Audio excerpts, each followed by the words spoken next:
Hola, este video va a ser bastante diferente a lo de siempre. Va a ser mucho más personal. Generalmente siempre les estoy contando cosas que pasan en mi vida, y esta es una de las grandes cosas que me han pasado en la vida y no se los he contado, así que se siente como, no sé, como raro. Así que este video se llama Mi experiencia con los terremotos. Probablemente ustedes ya lo saben, pero yo soy de Chile, el país más sísmico del mundo. Ajá, el primerísimo. En una lista de Wikipedia de los terremotos más fuertes registrados en la historia de la humanidad, podemos ver que Chile está primero con un terremoto de 9.5. Y aparte estamos varias veces más en la misma lista. Así que los sismos y terremotos no son algo muy raro aquí. Así que estas son mis experiencias con ellos. Terremoto número 1. Esto fue hace bastantes años ya. Yo tenía 13 o 14 años más o menos. Me levanté un día y me fui al colegio súper normal. Estaba en el colegio en una clase de artes, recuerdo. Y mi salón estaba en el tercer piso del colegio, que más o menos sería como el piso número 7 de un edificio normal. Eran altos los salones. Yo estaba nervioso porque tenía que entregar una pintura que aún no había terminado, que si no la hacía y la entregaba rápido me iban a reprobar. Así que ahí estaba yo pintando rápidamente. Luego de mucho esfuerzo terminé mi pintura, pero tenía que esperar que la pintura se secara para poder entregar el trabajo. Así que no se me ocurrió nada mejor que pararme con mi dibujo en la puerta del salón esperando que se secara. Mientras estaba fuera del salón esperando que mi dibujo se secara, empezó el terremoto. Probablemente muchos de ustedes no han vivido un terremoto. Quizá un sismo sí, pero no un terremoto. Más o menos para que se den una idea, sería algo así.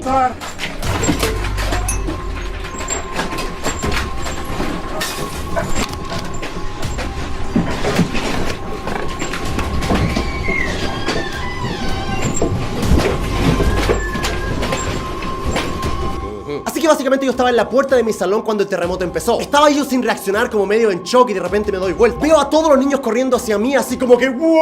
Así que salimos todos corriendo y nos fuimos a la zona segura del tercer piso del colegio. Lo digo entre comillas porque ninguna zona es segura en un terremoto. Aún en el tercer piso del colegio estábamos esperando que el terremoto pasara. Estábamos básicamente hablando entre nosotros para calmarnos y que no nos desesperáramos. Pero había niños llorando, gritando por todos lados, era un caos. Y yo pensé en ese momento, el profesor sabrá qué hacer. Así que yo empecé a buscar con la vista en el grupo de personas que estaban ahí al profesor. Cuando en eso miro para abajo y veo al profesor corriendo en el primer piso derechito hacia la salida. Más o menos mi reacción fue algo así como... ¡hijo de puta! Como el terremoto aún no pasaba, los niños empezaron a correr hacia la salida. Pero yo y un pequeño grupo de amigos decidimos esperar a que el terremoto pasara. Podría ser muy peligroso bajar escaleras corriendo en un terremoto, te puedes caer y pegarte en la cabeza. Así que básicamente ahí nos quedamos un par de segundos. Pero al final el terremoto no parecía que iba a parar en ningún momento, así que teníamos que bajar sí o sí. Y básicamente teníamos dos opciones: dar una vuelta gigante por todo el colegio para llegar al primer piso y a la salida, que ese básicamente sería el camino largo, o bajar por unas escaleras que daban directamente al primer piso y a la salida, que obviamente era el camino corto. Así que dijimos, hey, vamos por el camino corto. Así que estábamos a punto de llegar a la escalera para empezar a bajar, cuando vimos que básicamente la pared se cayó y tapó la entrada a la escalera y quedamos como... mejor por el otro lado. Sí, mejor. Así que la única opción que teníamos era el camino largo. Primero había que pasar por un pasillo bastante largo teniendo cuidado de que nada te cayera en la cabeza. Luego bajamos por una escalera mucho más corta, pero sigue siendo peligroso porque sigue siendo un terremoto y te puedes caer. Y luego ya en este momento el terremoto empezó a pasar un poco y empezó a ser mucho más suave. Ya por lo menos era un poco más fácil caminar y moverse. Luego ya por fin llegamos a la última parte del camino para poder salir del colegio, que era una especie de pasillo que estaba al lado de un edificio del colegio. Lo malo de este edificio que estaba al lado del pasillo era que tenía demasiadas ventanas. Y en un terremoto es muy probable que los vidrios empiecen a quebrarse y empiecen a caer. Y estar caminando y que te caiga un vidrio en la cabeza obviamente puede ser bastante malo. Así que tuvimos que avanzar pegados a la otra parte del pasillo, lo más lejos posible del edificio, así como... mientras al lado caían un montón de pedazos de vidrio pequeños, pero al final lo logramos. Luego llegamos a la salida y nuestros padres nos estaban esperando y al final estábamos a salvo. Luego ya llegué a mi casa, los vidrios estaban rotos, los muebles estaban en el piso, básicamente todo estaba roto. Pero lo bueno es que al final nada grave pasó, o sea, solo fueron pérdidas materiales, o sea, fueron cosas. Y ese fue mi primer terremoto, y ojo que es el más suave que he vivido. Así que ahora vamos con el siguiente. Terremoto número 2. Yo estaba en mi casa viendo televisión con mi familia, todo muy normal. Y luego de un rato nos fuimos a dormir como cualquier otro día. Y aproximadamente a las 4 de la mañana es cuando empieza el terremoto. Este terremoto era incluso más fuerte que el anterior. El terremoto empezó suave y luego fue aumentando. Lo malo es que yo no desperté cuando el terremoto estaba empezando, desperté cuando ya el terremoto estaba demasiado fuerte. Mi madre y mi hermano despertaron primero, así que estaban bajando del segundo piso al primer piso. Yo estaba en el primer piso, pero todavía estaba recién despertando, así que como que todavía estaba como que, no entendía nada. Estaba como que, ¿qué pasa? Generalmente en un terremoto lo más recomendable es no salir de la casa, porque en la calle te puede caer un poste, un cable de luz puede estar suelto y te puedes electrocutar, etcétera. O básicamente algo te puede caer en la cabeza. Pero esta vez el terremoto era tan grande que parecía que la casa se iba a caer, así que había que salir. Así que ahí estábamos los tres tratando de salir por la puerta de la cocina, por la parte trasera de la casa. Y les juro que el terremoto era tan fuerte que básicamente tuvimos que esquivar al refrigerador. Era tan fuerte el terremoto que básicamente movía el refrigerador de un lado para otro como si estuviese vivo o caminando. Sé que parece bastante difícil de creer, pero créame, cuando un terremoto es así,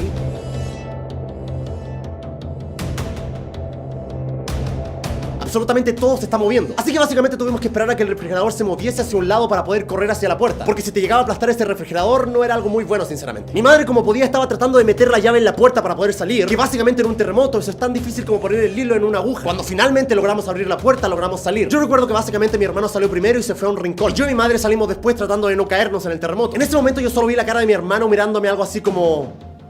El asunto es que en ese momento una teja del techo de mi casa había caído muy cerca mío. Más o menos para que ustedes entiendan, digamos que era un pedazo de piedra de este porte más o menos, que cayó pasando básicamente a centímetros por el lado mío. En ese momento yo seguí caminando como podía, miré atrás y dije, wow, eso estuvo cerca. En ese momento el terremoto no tenía ninguna intención de parar, así que básicamente nos fuimos al rincón del lugar y nos quedamos ahí abrazándonos. Literalmente no teníamos absolutamente nada que hacer salvo esperar. Y el terremoto básicamente no parecía que se estuviese deteniendo, al contrario, parecía que se hacía cada vez más fuerte. En ese momento estábamos los tres abrazados, afirmados solo con una pared para no caernos. Y en ese momento teníamos los ojos cerrados y estábamos afirmándonos en la pared cuando de repente la pared se cae. Déjenme poner eso de esta forma. Cuando estás en medio de un terremoto y todo se mueve y no entiendes nada y estás preso del pánico y del miedo básicamente, y lo único que tienes es una pared para afirmarte, o sea, lo único sólido en este momento que representa de alguna u otra forma seguridad, eso se te cae, ya en ese momento sientes que lo único que tienes que hacer es esperar, o sea, te puedes morir o te puedes salvar, ya no depende de ti, o sea, ya no tienes el control de la situación para nada. Ya en ese momento no tiene sentido correr, no tiene sentido esconderse, lo único que puedes hacer es esperar. Cuando el terremoto es tan fuerte y no tiene intenciones de detenerse, solo te quedas ahí. Dices,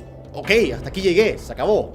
Aquí me voy a morir. Pero ya luego de un rato el terremoto empezó a parar y se empezó a sentir un silencio horrible en la ciudad. Podías escuchar como toda la ciudad estaba en silencio y en shock. Y luego poco a poco empiezas a escuchar la sirena de los policías, de los bomberos. Básicamente es como una película. Ya luego de un rato salimos a la calle y nos empezamos a encontrar con los vecinos. Estábamos viendo que todos estuviesen bien. En ese momento obviamente ya no había luz, se había cortado la luz, así que lo único que podíamos hacer era escuchar radio a través de una radio con batería para saber qué estaba pasando en el país. Y ya, supuestamente en ese momento ya había pasado lo peor aparentemente, pero no. Aquí empieza la parte que yo más recuerdo personalmente en este terremoto. Para mí lo más terrible de este terremoto no fue directamente el terremoto, sino que fue lo que pasó después. A partir de ese día se cortó la luz y se cortó el agua. Nosotros afortunadamente después del terremoto lo único que hicimos fue llenar botellas de agua porque sabíamos que se podía cortar el agua. En la calle podías ver un montón de familias que estaban fuera en la calle porque tenían miedo de entrar a sus casas. Después de un terremoto así nadie quiere entrar a su casa porque te sientes en trauma. En ese momento te olvidas de tomar una ducha o básicamente es increíblemente difícil ir al baño. Definitivamente no quieres estar en la ducha y que te toque otra vez un terremoto. El problema grave empezó cuando empezamos a escuchar rumores al otro día. Generalmente en un terremoto la gente se ayuda entre sí y nos cuidamos básicamente entre nosotros. Pero siempre hay un grupo de personas que se aprovecha básicamente de la situación. Se aprovechan del caos y se aprovechan que básicamente las personas están con las defensas bajas para empezar a robar. Así que todos los hombres del vecindario tuvimos que tomar turnos para patrullar por las calles. Todos agarramos fierros, cuchillos, básicamente cualquier cosa para protegernos. Porque la policía básicamente estaba demasiado ocupada lidiando con problemas mucho más importantes. Así que básicamente tuvimos que cuidarnos por nuestra cuenta. Por un periodo de 2 semanas el sector donde yo vivía se sentía como una guerra. En las entradas del condominio habían personas haciendo guardia alrededor de una fogata. Y en las paredes de alrededor habían personas patrullando básicamente también haciendo de guardia. Por unos días todo estuvo bien y tranquilo. Aparte de seguir lidiando día y noche con los temblores, porque siempre luego de un terremoto muy grande le siguen varios temblores pequeños, básicamente unos 5 o 10 temblores diarios. No lo digo como algo muy importante porque luego del terremoto como que los temblores pequeños pasan a segundo plano. Una noche empezamos a escuchar ruidos en nuestro vecindario, así que todos fuimos corriendo hacia una pared para ver qué estaba pasando y podíamos ver como en el vecindario de al frente ya habían personas que estaban robando. Podíamos ver de lejos que también tenían personas con palos haciendo de guardia. Por suerte en nuestro vecindario no alcanzó a pasar nada muy grave. De vez en cuando llegó uno que otro tipo, pero como veían que nosotros éramos tantas personas que estábamos defendiendo, al final se iba. Al final lo más inquietante fue el constante miedo de primero que todos los temblores y de que alguien se metiera a tu casa. Y básicamente estar lidiando con temblores día y noche no te dejaba dormir tranquilo, así que dormíamos como 2 o 3 horas al día. No tener luz y no tener agua tampoco ayudó mucho. Ya por fin luego de 2 semanas regresó la luz y el agua y todo volvió a la normalidad. Ya por fin pudimos ver las noticias y enterarnos de lo que realmente había pasado. Para nuestra sorpresa, el terremoto que había pasado en nuestra ciudad ni siquiera fue noticia. En las noticias, luego de 2 semanas después, nos enteramos de que en otra ciudad, aparte de lidiar con el terremoto, tuvieron que lidiar con un tsunami. Todo lo horrible que nosotros habíamos vivido con el terremoto, con los ladrones, con el corte de luz, no era nada comparado con lo que otras personas estaban viviendo en ese momento. Una ciudad entera destruida por un tsunami. Gente perdió sus casas y perdieron sus vidas. Yo les estoy contando como yo personalmente viví el terremoto, pero fue horrible enterarse 2 semanas después por la televisión que lo que yo estaba viviendo básicamente